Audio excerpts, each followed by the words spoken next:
What's up, what's up? It's a great day to rise and grind, good people. You already know what it is. It's your main man, Mr. Motivation, checking in with you.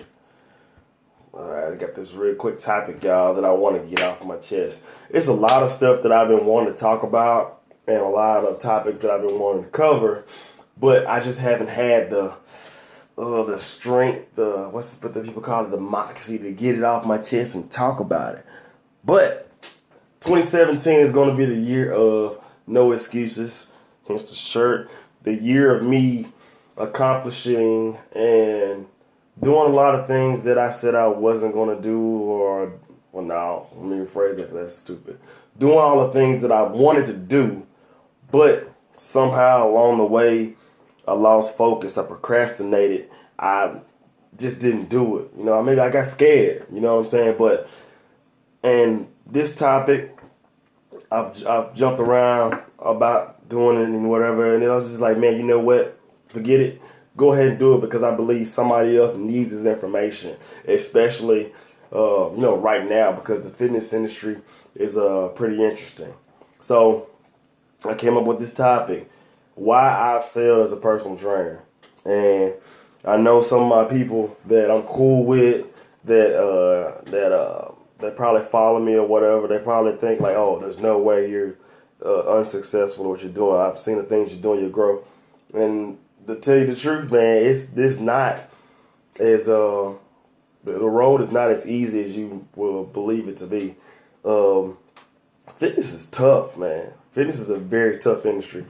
One, there's so many people that want to get into it, and then also there's so much stuff that's changed that we thought was true, years and years ago. So as you're going through this fitness process, not only you're trying to learn about what's going on with your body, but also with the bodies of other people, because there's other things that come up. So that's from a trainer perspective. So here's my list. I made a list of 5 things that I said I'm going to keep this short, and I'm not going to go into depth about all of the topics I want to discuss. I just wanted to discuss these quick ones right quick, and I believe I'll do another one here in the future because, like I said, there's a lot of things I want to get off my chest, and there's a lot of stuff that I want to share, and I believe it'll be beneficial. Okay, so for all of you guys and ladies that are getting into personal training, getting into the fitness industry, this video will be great for you. Even for those that are in the industry now, you're 5 years, 10 years, 20 plus years in the game right now, and you've been going through these things, you're like, man, I never really thought about that. This information is for you too. So the number one reason why I believe I failed personally as a personal trainer is because of business and marketing skills. Okay, and it's not to say that they're just terrible. It's just that I was never really taught how to sell. I got into it and I wanted to help people, but the thing is, when you join and work for a big box gym or just a studio place or whatever the case may be, the higher ups don't always teach you how to sell training and sell training consistently. So as far as business goes, like I said, for business, how to sell training was a big thing for me that I failed at because I just thought myself not to be a seller. I was like, I don't want to sell anything. But at the end of the day, yes, you are. You're a trainer. You're selling results. You're selling yourself and your ability to get those people those results. So if you get into training and you say, okay, look, I'm not a seller, I'm not a salesman, you're a salesman. So first and foremost, when you get into personal training, you got to understand that you're going to be a salesman. You have to sell training. In order to get results, in order to make money, of course, it's going to be a career. Okay. The other thing is that managing my money I make. As far these tips, this is still number one. Managing the money I make. And then personal training is seasonal. So of course, as you all may know, this is the new year, new me. A lot of people have those New Year resolutions. So during this time frame is when you're going to make the bulk of your money going forward these first few months, the first quarter of the year.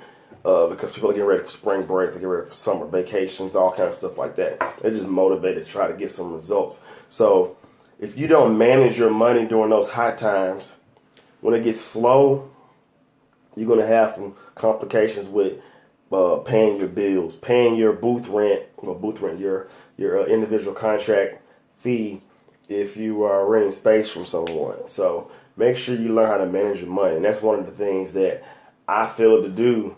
So I'm like, oh man, it's hot. I sold X couple thousand here, X amount of dollars in training. And then when it got slow and people weren't buying, it was a struggle, you know what I mean? Because I put all my eggs into one basket at one time. So don't do that. That was a big mistake for me. The last one on the business tip, and then this also to do with marketing. I did not realize ahead of time what or who my target market was. So I'm still kind of struggling with that.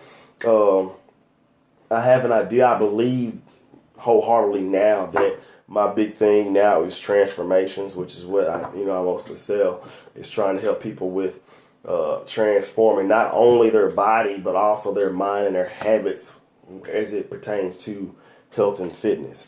So for some people it might be bodybuilding, for some people it might be speed training, for some people it might be like football or basketball. So you got to know if you're going to focus on solely training individuals to get in shape for a sport, that's your target market. So know exactly what your target market is. I was all over the place. I figured I could help everybody, but in actuality, I gotta learn how to okay, look, this is not my specialty. I can help you, but at the same time, I know this person over here, so I gotta dumb it down.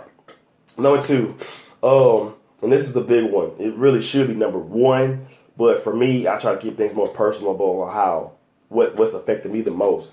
Number two is the pressure to achieve results. That's the number two reason why I failed as a personal trainer. And when I say that about the pressure to achieve results is that we're in a social media heavily affected, era right now. And I'm making this video and I'm going to post it to YouTube. So that's social media. So that pressure to produce results like the people that you see on Instagram, that these 30-day transformation pics, or look like me in 12 weeks where, the guy's like super fluffy and then all of a sudden 12 weeks later he looks like he's like jacked and he's got, 22-inch arms, and before that he looked really puny in the other picture, which, a lot of times those results are very unrealistic. They're not true, you know what I mean? So living up to that hype, it gets tough because, people come in and they expect these type of results. They expect to lose 10 pounds in 1 week or, 100 pounds in 6 months. When we're actually, a lot of people don't lose their weight that fast. So it just depends on the personal individual effort. So because of social media, Facebook, Instagram, we got all this different stuff like that, it's hard to achieve those expectations that people have when they come into your gym, your fitness facility. And some of that is not because of, social media, but it's also because of people. They just have the expectation. They don't know how much they weigh. Like, they think they weigh 195 when actually they weigh 235. I mean, I've had people come in literally. I believe they actually know. They're exaggerating. But the pressure to achieve unrealistic results has really put a damper on my fitness career, because if you can't get that 50-pound weight loss done in 1 month that somebody just knows they can get done for some odd reason, all of a sudden now you're not a good trainer. So that turns into bad referrals, bad reviews, and stuff like that, which is not fair. But anyway, so the number three reason of why I failed as a personal trainer, and this one also is big. It's for me, a lot of the stuff that is going to be on my list is going to have to do with business and personal development habit type stuff. So this third one is managing my client personalities and adapting to what works best for them. Every trainer is not fit to train everybody. You know what I mean? Personalities clash. I'm more of a very outspoken. I have very high energy. I like to talk. But, there's some people that are very introverted and they don't like to talk. So if they might do better with someone just like them that doesn't talk that much. But also that could be a good thing, because my ability to create conversations and talk about a lot of different things on a wide spectrum, they might appeal to them. They might, okay, I like training with Eric because I might force them to get out of their comfort zone to talk and be more of an outspoken person. Then also there's the thing is that when people clash, you got some people that are very loud and boisterous. I said it right? Or whatever. But you have people that are very loud and very, let's just put it out there. Some people are very arrogant about how they look and stuff like that as a trainer. And some people don't appeal to that kind of stuff. You know what I'm saying? So if I walk around, shirt off or whatever, and I'm, showing my guns and trying to flash my abs and everything like that, some people do not like that type of trainer, that type of person. They think it's a show off. You know what I'm saying? So, personalities clash. I have some clients that in the past that I've had trouble working with that they don't do well with other people in group settings because they feel like they have to compare themselves to other folks all the time. And then there's also the idea of the types of training that they want to do. So especially in a group setting. So if my whole premise, my whole thing with training is to get my clients out of the comfort zone and forcing them to lift weights and, of course, use their own body to create energy. I mean, I love plyometric exercise, combine it with weight training. And you have some people that all they want to do is cardio. So me not being able to relay that to them why this is important, that's kind of messed me up. So that was the third reason. The number 4 reason, which we're getting more to this was a little bit more personal, and this is like managing my time, the hours, the work I put in to be a personal trainer, how to manage my work life with my personal life. So the thing about it is, when you make money as a personal trainer, you got to think about this. So when are you going to train? People usually train early in the morning, right before they go to work, or when they get off from work. It's rare that you'll be able to find a clientele that are going to train midday, because usually people are at work. You have a lot of individuals work that 9 to 5, 8 to 4, whatever job, and you're usually dead during that time. So typically, for me, I'm dead between 10 a.m. and 4 p.m. Now, to combat that, I started teaching a kickboxing class at FedEx because I used to work there. So I still teach there twice a week just to give me a little extra income, and then make connections and talk to people there just to keep my keep my name flowing around, whatever. But as far as like physically, getting the training in, because teaching a class is cool, but your bread and butter as a personal trainer is when you sell sessions. And if you don't have any sessions sold, then you're not making any money. You know what I mean? So usually you're dead between 10 a.m. and 4 p.m. So that means you got early mornings and late nights. Well, throw into that factor that you have a family. So I have a wife and a small daughter. My daughter is 2 years old. Me not being able to take her to school sometimes, that puts a damper on my spirit, because I like dropping her off at daycare. There's times where I do have the opportunity, man, because someone might cancel or something like that, or just my schedule is just slow just because of of the time of the year, and I'll just work it in to where, look, I'm just dead for that time. I'll just say I'm not taking any clients, and I'll help my wife get her ready for daycare and take her to school. So that's one of the things, managing your time and how you your work-life balance. That's a big one, because you're going to be working late nights too. You know what I mean? So there's times where I don't get home till close to like 9 p.m. And I heard and talked to some trainers that train, they take their last client at 8, so they're not getting home till like 9:30 or so. Most gyms don't close till like 9, 10 o'clock. So if you got shut down at the gym, you're coming in even later. Okay, so the other thing about hours and time management that's killed me, and why I feel as the personal trainer, is because I put my goals to the side, and they're taking a back seat to my clients, to my marketing, my business development stuff, trying to get more clients. So my goal, like I said, before, like this is the year for me to try to like tackle a lot of things that I said I was going to do a long time ago. And the reason why is because I fell off trying to help other people.